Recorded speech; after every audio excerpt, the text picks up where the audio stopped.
नमस्कार दोस्तों, स्वागत है आपका मेरे चैनल पे। पिछली वीडियो में हमने देखा था प्राचीन भारत का परिचय। इस वीडियो में हम पढ़ेंगे पाषाण काल। आपको पता है पाषाण काल को आदि मानव युग भी कहते हैं और स्टोन एज भी इसको कहा जाता है। इसको 3 भागों में बांटा गया है। पाषाण काल, सबसे पहले देखते हैं पुरा पाषाण काल। पुरा पाषाण काल की जो अवधि है वो 6 लाख बीसी से 1 लाख बीसी के बीच है। मध्य पाषाण काल की अवधि 1 लाख बीसी से 10,000 बीसी और नवपाषाण काल की अवधि है 10,000 बीसी से 1,000 बीसी के मध्य।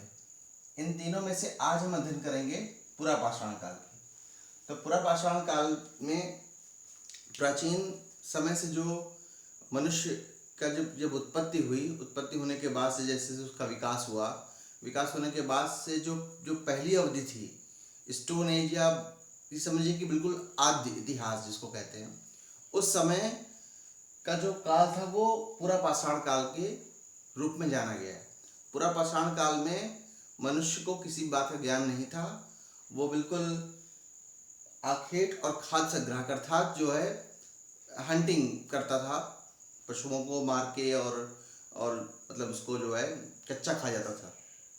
इसके अलावा खाद्य संग्रह मतलब घुमंतु जीवन था और खाना बदोश जीवन था। जहाँ खाना मिल गया वहाँ चला गया, यहाँ वहाँ खाना मिल गया वहाँ चला गया, इस तरह से घूमते रहते थे। घुमंतु जीवन था और शिकार करते थे, आखेटक थे।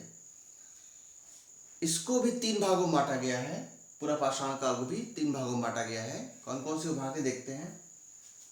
इसको बांटा गया 3 भागों में: निम्न पुरा पाषाण काल, मध्य पुरा पाषाण काल और उच्च पुरा पाषाण काल। इनको 3 भागों में बांटा गया है। इसकी अपनी अपनी विशेषताएं हैं। इन तीनों भागों में विशेषताएं हैं। किस समय क्या हुआ, थोड़ा सा इसको जान लेते हैं। जैसे कि निम्न पाषाण काल में कोर उपकरण बने। कोर उपकरण क्या होते हैं? जैसे कोई एक पत्थर है, स्टोन है, उसका भाग है, तो इसको काट करके कुछ फलक निकाले गए, तो कुछ इस तरह का बन गया, ऐसे। इसको कोर कहा गया।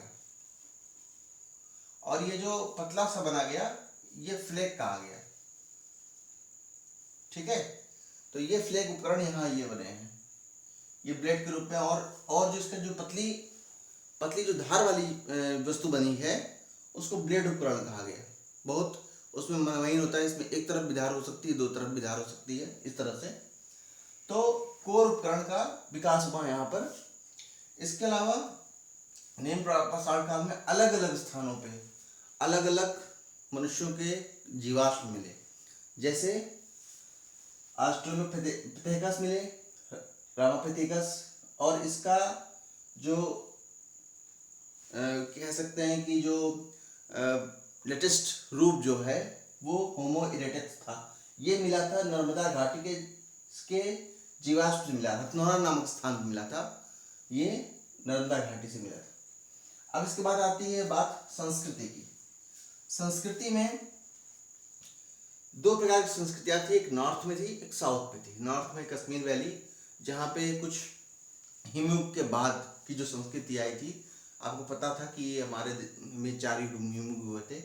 हिमयुग के बाद नॉर्थ में जो थी चॉपिंग संस्कृति। चॉपिंग संस्कृति में क्या था कि चॉपर जो होता है, जिसमें एक तरफ से धार होती है, उसको चॉपर कहते हैं, और चॉपिंग में दोनों तरफ से धार होती है। तो ये खाल छीलने या पेड़ों की टहनी काटने का काम आता है चॉपिंग में। जबकि साउथ में हैंडेक्स कल्चर था। हैंडेक्स कल्चर में क्या होता है कि जो एक एक्स या स्टोन का एक्स टाइप बनाया जाता है, कुल्हाड़ी इसको बोलते हैं, और उसको हाथ से ही जो है उसे काटा जाता है, वो हैंडेक्स कल्चर था। तो ये तो बात हुई निम्न पूर्व पाषाण काल की। अब देखते हैं मध्य पूर्व पाषाण काल।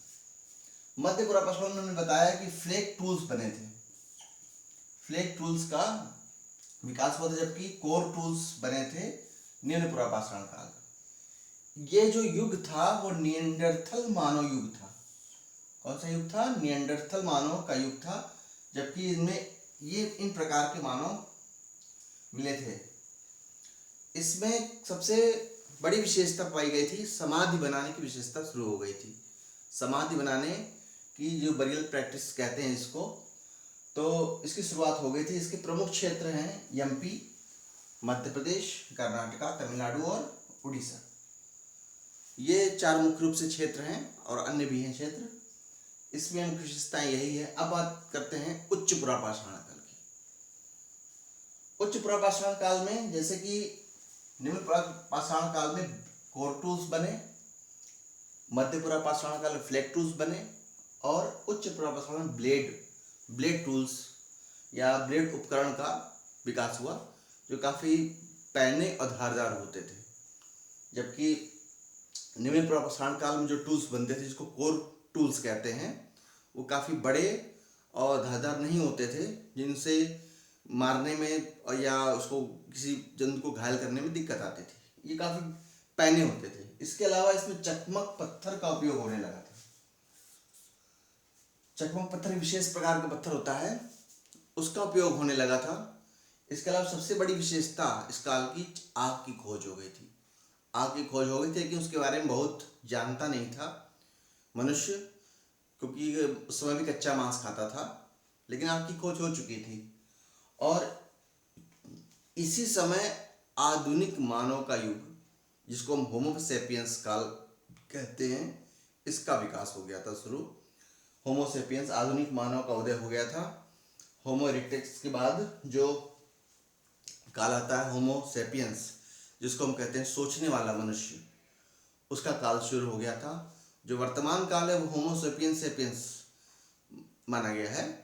वो समय का जो काल था वो होमो सेपियंस था, मनुष्य ने सोचना प्रारंभ कर दिया था। और मध्य पाषाण काल आते आते काफ़ी विकास हो जाएगा, जिसका अध्ययन हम नेक्स्ट वीडियो में करेंगे। तो इसके बाद गुफा जीवन की शुरुआत हो गई थी। मतलब अपना एक घर बनाना शुरू कर दिया था उसने, रहना शुरू कर दिया था। पानी से या अन्य मौसम से बचाव के लिए उसको इतनी बुद्धि आ गई थी कि वो अन्य मौसम से बचाव कर सके, तो गुफा की शुरुआत उसने कर दी थी, हो गई थी। पेंटिंग की शुरुआत हो गई थी, कुछ अपना चित्रकारी करना, जिस तरह से उसको आता हो या कुछ अपना जीवन में मन में कुछ आया तो उसको रंग दिया। तो पेंटिंग की शुरुआत हो गई थी, जिसका साक्ष्य मिला है भीमबेटका गुफा एमपी से। इसके अलावा अन्य साक्ष्य क्या मिले हैं? बेलन घाटी के लोधा नाला, बेलन घाटी के लोधा नाला से हड्डी की बनी माता की मूर्ति मिली है। बेलन घाटी के लोधा नाला से हड्डी की बनी माता की मूर्ति मिली है। और ये मुख्य रूप से इतने साक्ष्य मिले हैं। इसके अलावा कहाँ कहाँ ये स्थल रहे हैं, उच्च पुरापाषाण कालीन स्थल देखते हैं कहाँ कहाँ है। सबसे पहले भीमबेटका गुफा रही है, बेलन घाटी, कुन्नूर की गुफा और रेनी गुंटूर आंध्र प्रदेश।